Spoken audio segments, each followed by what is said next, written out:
मुझे आपकी मदद दरकार होगी, इसमें आप हमारी मदद करें। सर, अभी तकरीबन कोई 115 के करीब लोगों ने तकरीरें की हैं सर, 115 के करीब तकरीबन, और मेरा ख्याल है कोई 118, और इसमें 55-50 के करीब लोग जो हैं वो अपोजिशन से होंगे, हमारे दोस्त इधर बैठे हुए हैं, जो हमारी हुकूमत पर कोई तनकीद और तंज करने का मौका हाथ से नहीं जाने देना चाहते हैं। मैं इंतज़ार कर रहा था कि यहाँ हर इशू पे बात हुई है सर, हर इशू पे बात की है।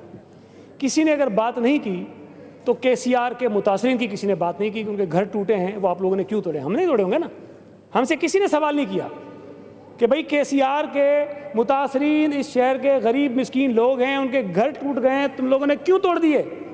किसी ने सवाल नहीं किया। अब्दुल सत्तार ईदी के मराकिज़ तोड़ दिए गए, किसी एक मेंबर ने यहाँ से खड़े होकर नहीं कहा कि आपने वो मराकिज़ क्यों तोड़े।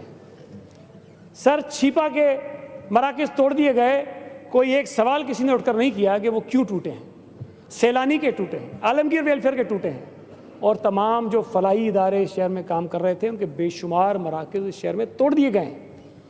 लेकिन यहाँ हमारे दोस्त जो हम पर तनकीद करने का एक मौका नहीं छोड़ते हैं, उन्होंने कराची के उन फलाही इदारों से फैज़याब होने वाले शहरियों के लिए, या वो जो KCR के जो तजावज़ात तोड़ी गई उसके नतीजे में जो लोग बेघर हुए हैं, वो भी शेयर करने वाले लोग हैं ना सर, गरीब मिस्कीन लोग हैं ना, किसी ने उनके लिए बात नहीं की सर।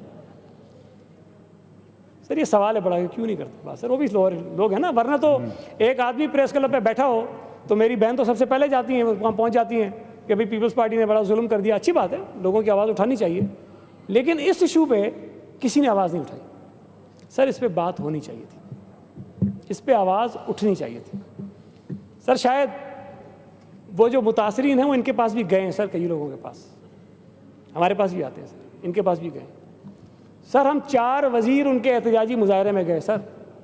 ये बहुत कम होता है कि जिन लोगों के घर टूटे हैं वो प्रेस क्लब पे एहतजाज कर रहे हों, अपोजिशन जाती है आमतौर पे। इस सिंध हुकूमत के 4 मिनिस्टर्स उनके एहतजाज में गए, खड़े होकर उनके साथ इज़हार यकजहती किया और उनको बताया कि हम तुम्हारे लिए और क्या करेंगे, जो कुछ हुआ है उस पर माफ़ी भी मांगी, अफसोस का इज़हार भी किया कि भाई क्या कर सकते हैं।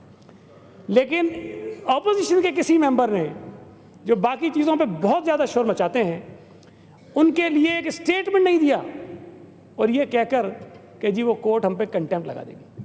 सर, कंटेम्प्ट का नोटिस मुझे आया हुआ है, डरना मुझे चाहिए। अगर अपनी नशिस्त, अपनी वजारत, अपना ओहदा अजीज़ हो तो मुझे डरना चाहिए सर। मैं आज भी उन मुतासरीन के साथ खड़ा हूँ, और मैं आज भी अपनी इस बात पे कायम हूँ कि जो मैंने इस हाउस में भी कहा था, मैंने बाहर मीडिया से बात करते हुए भी कहा था, मैंने TV प्रोग्राम्स में भी कहा था, मैंने कोई तौहीन अदालत नहीं की सर। मैंने जो सच बात थी, जो इस लोगों के शहर का मसला है, इस शहर के लोगों का जो मसला है, मैंने उस पर बात की, और मैं समझता हूँ कि इस पर सबको बात करनी चाहिए। अगर कोई इस इंतज़ार में है कि सईद गनी तौहीन अदालत में फारिग हो जाएगा, निकल जाएगा, खुदा की कसम सर मुझे दुख नहीं होगा अगर मैं इस वजह से चला जाऊँगा। मुझे दुख नहीं होगा सर, मुझे खुशी होगी कि मैं अपने शहरियों के लिए बोलते हुए इस असम्बली से चला गया और मैं डिस्क्वालीफाई हो गया, मैं खुशी होगी इस पर। लेकिन ये कोई ना सोचे कि मैं अगर चला गया तो ये लोगों के घर बच जाएंगे, नहीं बचेंगे सर। ये शहर के लोगों के घर हैं, वो शहर में रहने वाले लोग हैं। जितनी मेरी जिम्मेदारी है उतनी आपकी जिम्मेदारी है।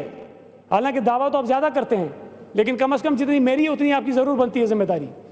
तो अगर इस शहर के लोगों के घरों को बचाना है तो कम से कम अमली तौर पर अगर हम उनके घरों को तोड़ने के वक्त आगे नहीं रुक सकते, उनके दुख दर्द में आवाज़ तो उनकी मिला सकते हैं ना सर। ये तो कह सकते हैं कि उनके साथ ज्यादती हो रही है, नहीं होनी चाहिए, लेकिन यहाँ से किसी ने आवाज़ नहीं की सर। यहाँ